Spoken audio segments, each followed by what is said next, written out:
I wasn't really in the mood for a corporate party, but Clara insisted. "It'll be fun," she said with a smile that promised a good time, and I reluctantly agreed. I never imagined that evening would unravel into something that would shake me to my core. Walking into the venue, I tried to ease my apprehensions with a few deep breaths. The room buzzed with the chatter of colleagues and clinking glasses. I made my way around, nodding politely at familiar faces, but my mind was already elsewhere, on Clara and her ever-growing circle of work friends. I had always prided myself on trusting her completely, but tonight a subtle tension was brewing in the air. I didn't have to wait long for that tension to become unmistakably real. Across the room, I noticed Clara, her laughter ringing out like a melody among the hum of conversation. She was leaning close to Lucas, one of her colleagues. At first glance, it might have looked like a friendly exchange, but as the minutes ticked by, I observed with a sinking feeling how she was unusually affectionate. Her hand brushed against his arm in a way that went beyond the casual camaraderie of office banter. The warmth of their interaction was not lost on me, and a knot of doubt began to form in my stomach. I watched from a distance, trying to rationalize what I was seeing. Maybe it was nothing more than a harmless moment of levity between friends, a simple joke shared in good humor. But as the evening progressed, the situation grew more complicated. Every time their eyes met, there was a spark, a fleeting look that sent chills down my spine. I felt increasingly like an outsider in a scene I'd never imagined being part of. Finally, unable to contain my mounting anxiety, I walked over. My heart pounded as I approached them, each step heavy with uncertainty. I tried to keep my voice steady, asking, "What's going on here?" It was a question I hoped was met with a simple explanation, a reassurance that everything was just innocent fun. Instead, I was met with a reaction I hadn't anticipated. Clara's response was swift and sharp. In front of a gathering of our colleagues, she laughed, a laugh that seemed to dismiss my concerns as trivial. With a tone laced with mockery, she retorted, "You're ruining our marriage because of a joke." Her words cut through the murmur of the room like a cold wind, leaving me stunned and humiliated. In that moment, I felt a profound sense of betrayal. The humiliation wasn't just the public spectacle. It was the implication that I was overreacting, that my feelings were insignificant, even comical. The people around us continued their conversations, oblivious to the storm that had just erupted in our midst. I stood there, caught in a surreal tableau where the person I had trusted the most was now reducing my valid concerns to mere humor. The incident left me reeling. I couldn't shake the image of Clara's dismissive smile, nor the hurt that surged through me. As I retreated to the fringes of the party, the laughter and chatter around me blurred into an indistinct hum. My mind raced, filled with questions that had no easy answers. Was it really just a joke? Had I been mistaken about what I had seen? Or was this a sign of deeper issues within our relationship? Issues that I had been blind to until now. Sitting alone in a quiet corner, I replayed every detail of the evening over and over in my head. I was determined to get to the bottom of what was happening. But for now, I was left with a gnawing sense of uncertainty and hurt. That night, everything I thought I knew about our marriage was thrown into question, and I couldn't help but wonder if this was only the beginning of something far more complex and painful than a simple misunderstanding. After that humiliating moment at the party, I stumbled into our quiet house feeling numb and desperate for answers. The silence that greeted me was deafening, each tick of the clock a reminder that something was terribly wrong. I wandered through our living room like a ghost until I found myself in front of the coffee table, where Clara's old iPad lay forgotten. I knew it wasn't really mine to invade, but I was desperate to piece together what my eyes had seen and what my heart had begun to dread. I powered the device on, half expecting to find nothing but the usual assortment of work emails and streaming apps. Instead, the screen lit up with notifications I hadn't noticed before. With trembling fingers, I navigated to the messaging app. The conversation history was there, older than I'd ever seen, spanning nearly an entire year. The messages spanned 11 months, a continuous thread of secret rendezvous, coded language, and plans that I now realized were not for our benefit. At first, I hesitated, each swipe of my finger on the screen feeling like I was tearing apart the final remnants of our shared life. But the need for truth overpowered any sense of restraint. I began reading the exchanges. One message after another revealed a world of covert meetings and sly innuendos. There were words and phrases that didn't make sense on their surface. Cryptic codes for clandestine meetups, reservations, and even escape plans. They spoke of midnight rendezvous and sunrise escapes, phrases that, at the time, I thought were nothing more than whimsical banter. Now, however, every coded word stung like a shard of glass in my chest. Then came the financial evidence. Tucked between the messages was a confirmation email for a hotel reservation. Multiple reservations, in fact, that collectively burned a staggering $3,200 on our joint credit card. The numbers were concrete, an undeniable record of secret trips and nights spent with someone else.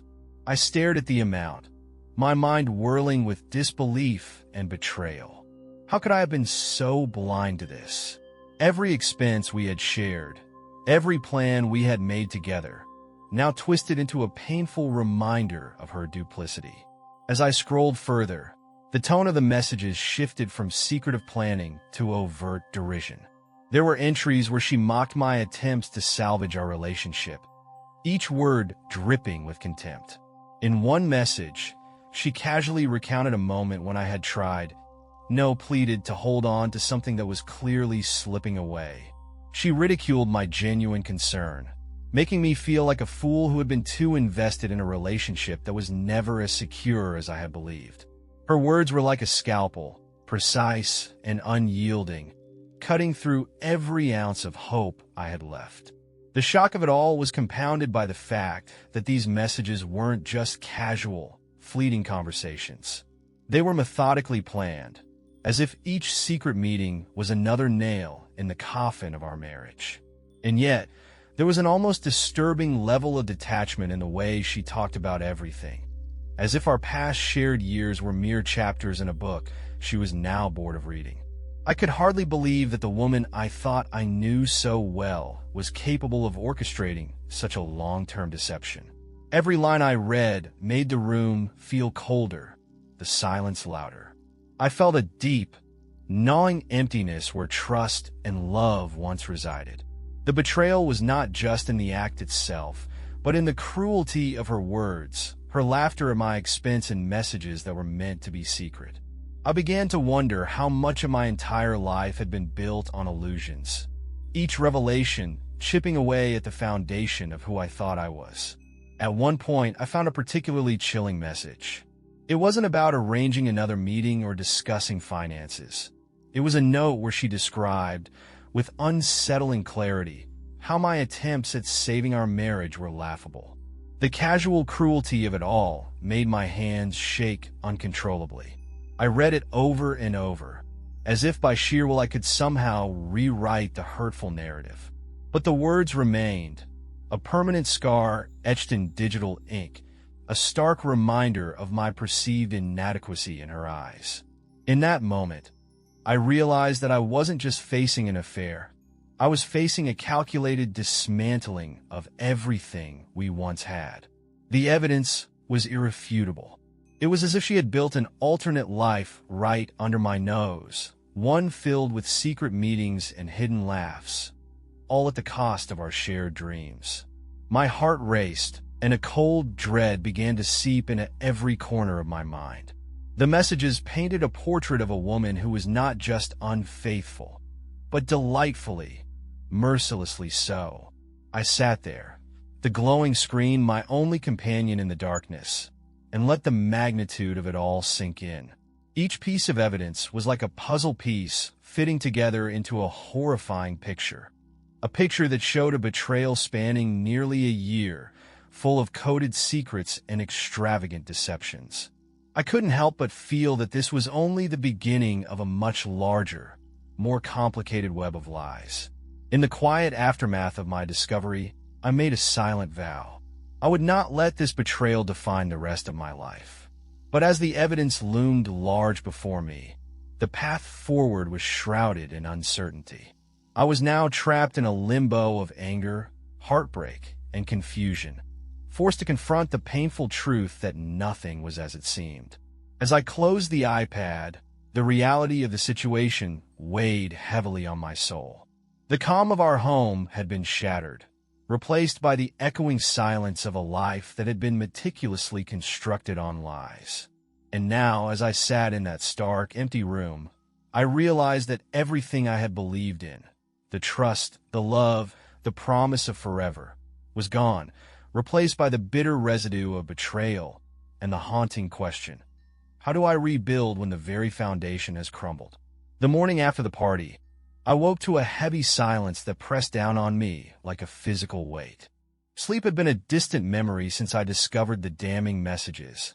And now, with the early light seeping through the blinds, every minute seemed to stretch out in slow, painful clarity. It wasn't long before I heard the familiar click of the door. Clara had returned.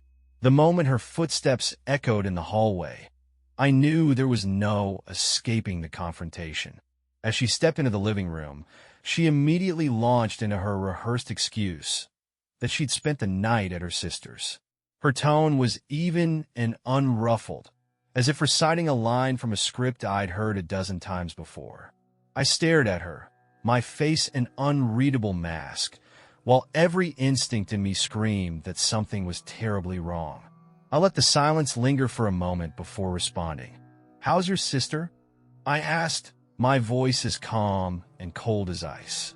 It was a simple question, but it carried a weight that was impossible to ignore, a challenge wrapped in curiosity.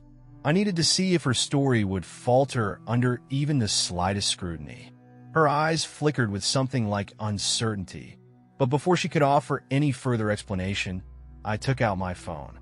Without a word, I typed a brief, blunt message to her sister. "Did Clara spend the night at your place last night? Need to know for sure." I hit send immediately, each tap of the keys echoing in the silence of the room as if marking the final seconds of her deceit.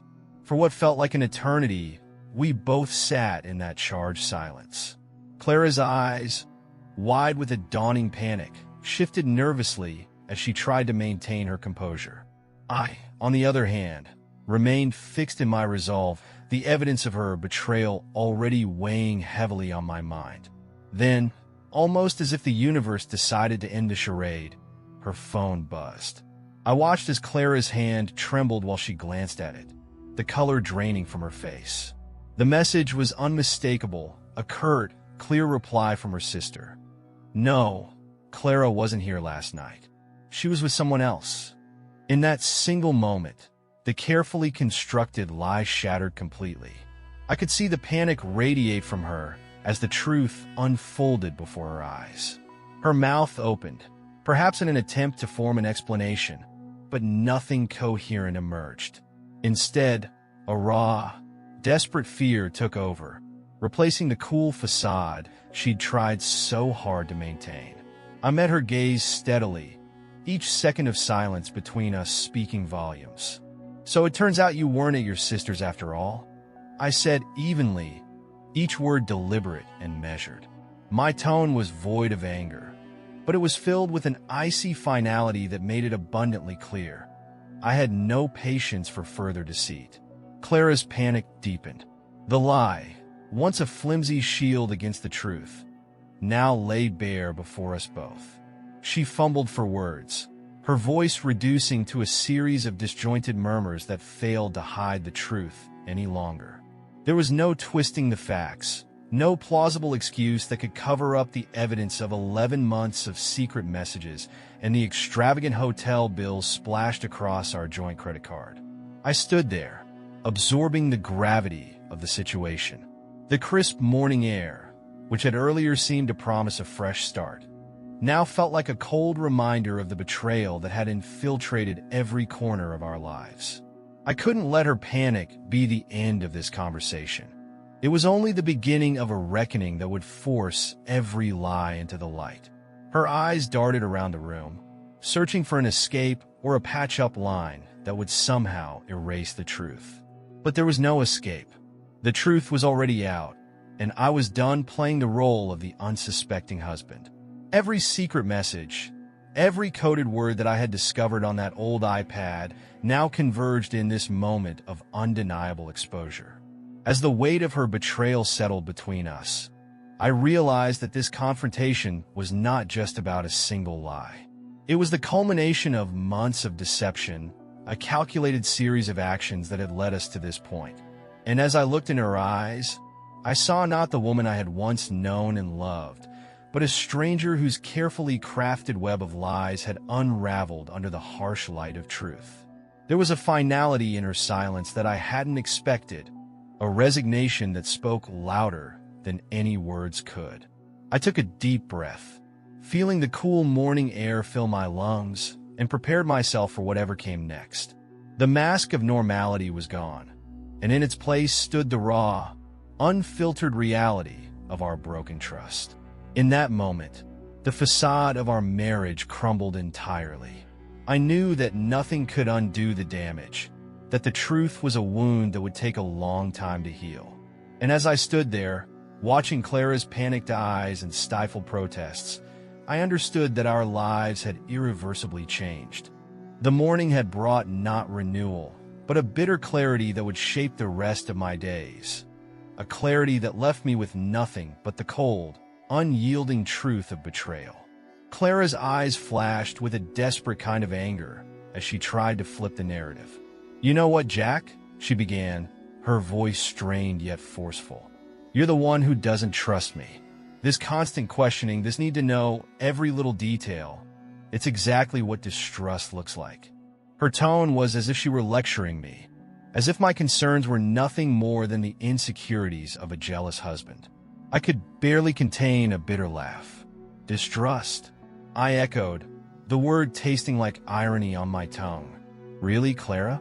You accuse me of distrust when you've been weaving a tapestry of lies for nearly a year." I stepped closer, my gaze unflinching as I met hers. The evidence of her deception wasn't just on that forgotten iPad or in the confirmation emails. It was in every word of your feeble excuse. She opened her mouth to retort, but I cut her off sharply. "You told me you spent last night at your sister's, and now you're turning around and claiming I'm the problem because I question you?" I paused, letting the weight of my words sink in before continuing. "I texted your sister, and her reply said it all. You're not hiding behind your sister's door. You're hiding behind lies." For a moment, the room was suffused with silence, heavy and unyielding. I watched as Clara's carefully constructed mask of control began to crumble. Her eyes darted frantically around the room, searching for something, a way to escape, a new lie to cling to, but nothing came. Her voice, which moments ago had been so commanding, now wavered. "Jack, I'm not the one who's been dishonest," she stammered, trying to regain control of the situation. I shook my head slowly. "Honesty isn't something you can just flip when you're cornered. Every time you try to turn this around, you just dig yourself deeper into the hole." I let my words hang in the air, the calm in my tone belying the storm raging inside me. "I have seen the messages, the reservations, the way you laughed at me behind my back. And now, you have the nerve to accuse me of distrust?" Her composure was finally gone. The panic in her eyes was unmistakable. This was the first time I'd seen her truly scared, stripped of the confidence she had wielded so easily before. "Please, Jack," she pleaded, her voice soft and trembling. "Let me explain." I cut her off once more, my tone final. "Explain what, Clara? Explain how you justified every secret meeting, every coded message, every single lie that you told me while laughing at the idea that I could trust you? No explanation can erase the truth." In that charged moment, I realized that her final attempt at manipulation was as hollow as the rest. The accusation of distrust, thrown at me as if it could somehow absolve her of the betrayal, fell flat. It was nothing more than a desperate cry, an echo of guilt from a person who had nothing left to hide. Her face crumpled as the full weight of her deception became evident. The fiery indignation was replaced by raw, unfiltered fear, the kind that comes when all the lies finally catch up with you. I stood there, the quiet certainty in my voice a stark contrast to her unraveling facade. "I'm done with the games, Clara. I won't let you twist your betrayal into something it isn't. The truth isn't up for debate." For the first time, I saw not the woman I once loved, but someone who was terrified of being exposed completely, a person who had constructed her entire life on falsehoods, only to have the house of cards collapse in front of me.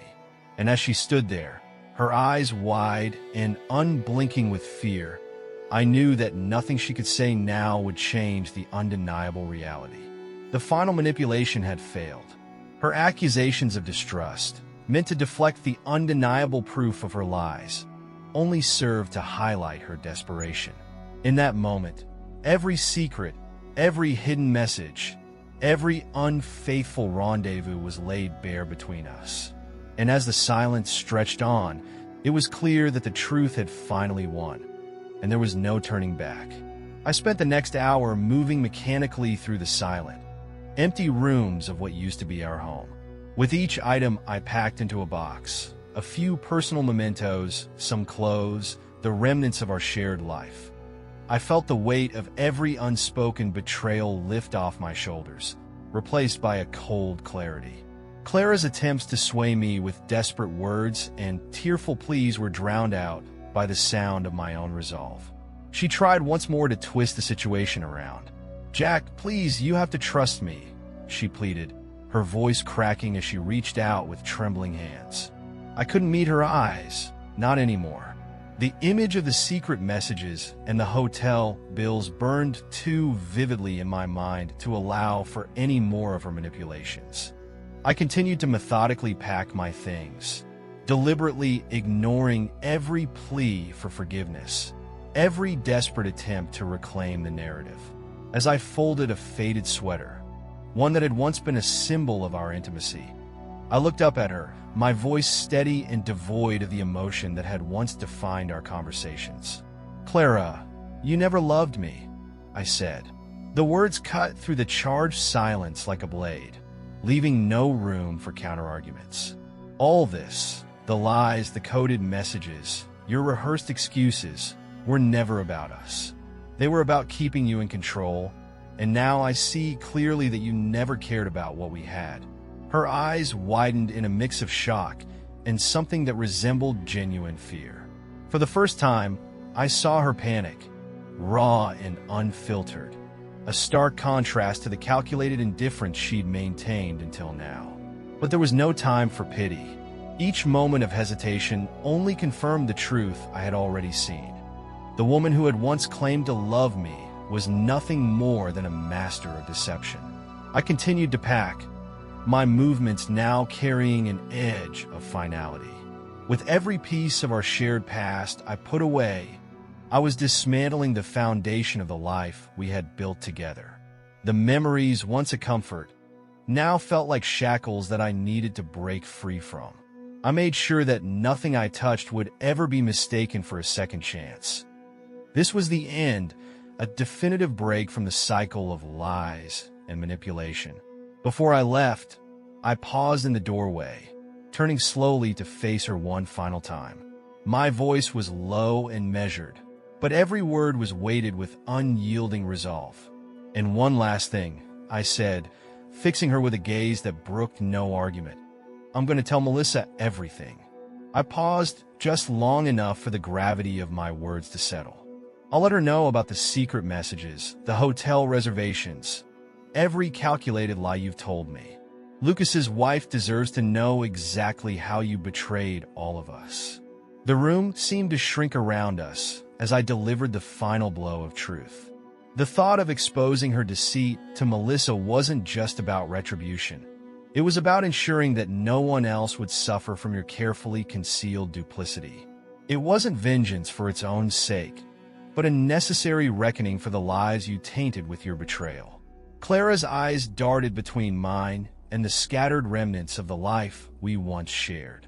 For a moment, there was a silence so profound it almost drowned out the pounding of my heart, a silence that said everything without a single word.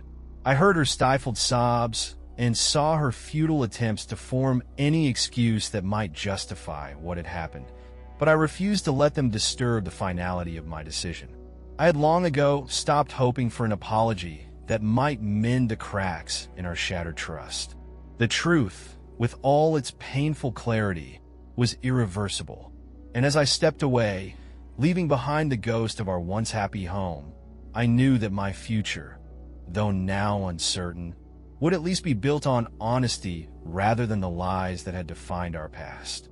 In that moment, every box I carried was not just a container of my belongings, but a symbol of reclaiming my identity, my dignity, and my right to live a life unburdened by your deceit.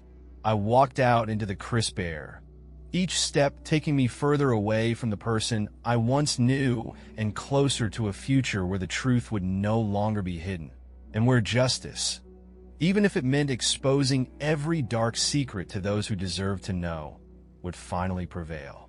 After I left the apartment, I couldn't shake the feeling that this storm of betrayal was far from over. The weight of everything, Clara's lies, Lucas's part in the charade, and the $3,200 trail of hotel reservations, compelled me to take one final step. I had to make sure someone else wasn't left in the dark. I pulled out my phone and dialed Melissa's number. I wasn't sure what to expect when she picked up, but I needed to tell her everything, every single detail I'd uncovered over these past few days. When Melissa answered, her voice was calm and measured, almost unnervingly so. I began laying out the evidence, explaining how I'd discovered months of secret messages on Clara's old iPad, each coded word an ambiguous phrase that concealed far more than idle chatter. I told her about the hotel reservations charged to our joint account, the chilling amount that painted a clear picture of deceit. I recounted the humiliation of that party and how Clara had laughed off my concerns, reducing my valid worries to mere accusations of distrust. With each word, I felt both the sting of betrayal and a grim determination to ensure that the truth saw the light of day.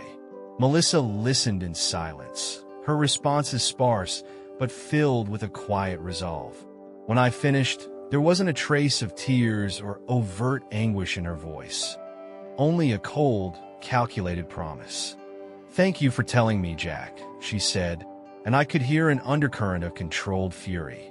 "I'm not going to let Lucas get away with this. He's done enough damage, and I intend to make sure he pays dearly for every deceitful act." In that moment, it became clear Melissa wasn't shattered by the revelation. Instead, she was preparing to dismantle Lucas's carefully constructed facade, piece by piece.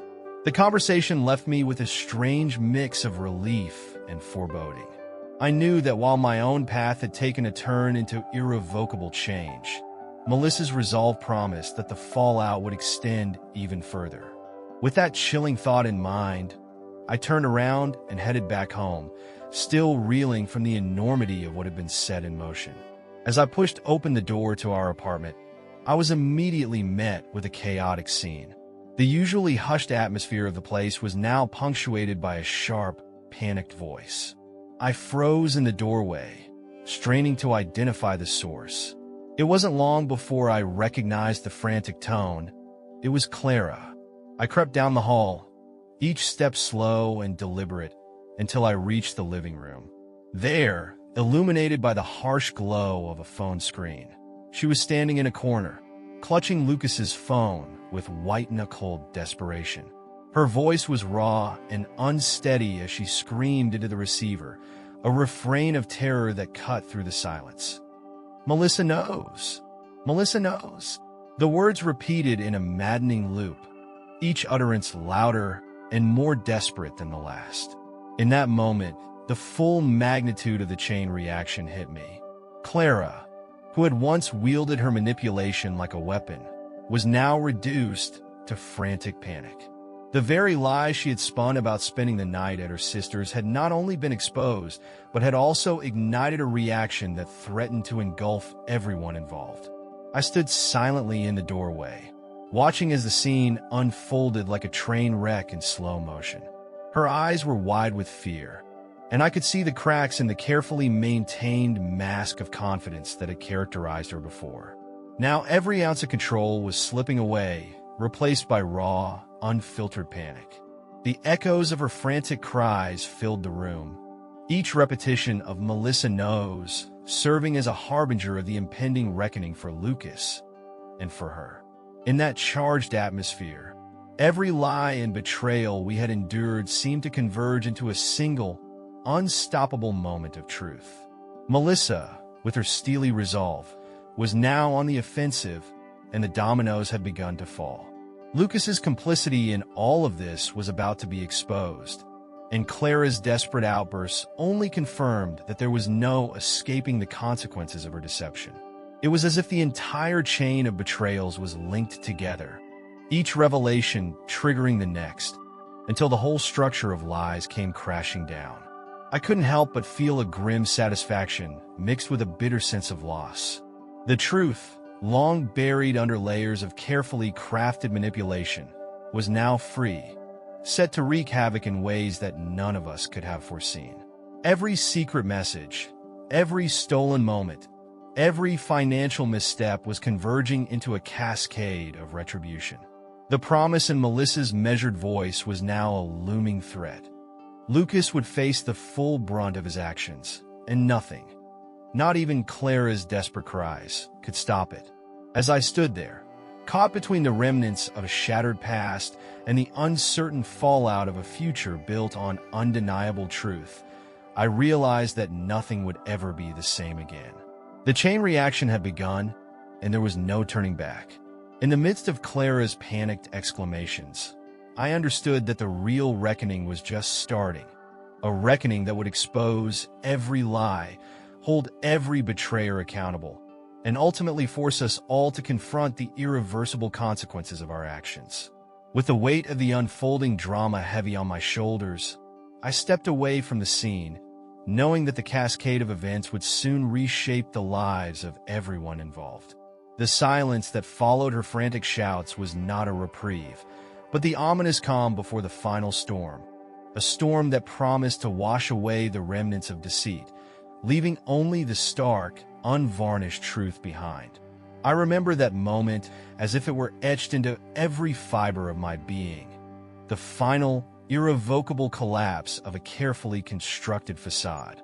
The tension in the room was palpable, a heavy silence that seemed to scream of inevitable consequences. I watched as Clara's eyes, once so filled with feigned confidence, began to widen with dawning realization. In that look, she understood everything. Every secret message, every coded rendezvous, every lie she told. It was all part of the plan I'd set in motion. For the first time, I saw true fear in her gaze. Not the calculated, dismissive panic of a skilled manipulator, but raw terror. She had finally realized that the meticulous chain of events leading to this moment wasn't a coincidence or a series of unfortunate events. It was engineered. Every piece of evidence I'd gathered, every call made and text sent, had been the final threads in the web she had spun. Now, standing there, stripped of all pretense, her vulnerability was laid bare before me. I let the silence stretch out between us for a few agonizing seconds, relishing the contrast between her disintegrating composure and my own unshaken calm. I met her gaze steadily, my voice low and unwavering as I broke the silence. "Clara," I said, each syllable measured and deliberate, "this is it. You've lost." There was no theatrics in my tone, no echo of the heartbreak that had once threatened to drown me. Instead, there was only the cold clarity of a man who had dismantled a lifetime of deceit and manipulation. Her lips trembled, and for a brief, desperate instant, I thought I saw her want to say something, some plea for redemption, a desperate bid for forgiveness, but the words died on her lips. In that final moment, the true extent of her fall was undeniable. I continued, every word carrying the weight of inevitability. I set it all up, Clara. Every message, every lie, every piece of evidence was left exactly as it should be. Your web of deception is finished. The look on her face, that raw, unfiltered terror, was something I had never expected to witness. It was as if the very foundation of her carefully curated life had been exposed, leaving nothing but rubble in its wake. Gone was the confident, manipulative persona she had so expertly wielded. In its place was a woman who now understood that her games were over, and there was no escaping the consequences.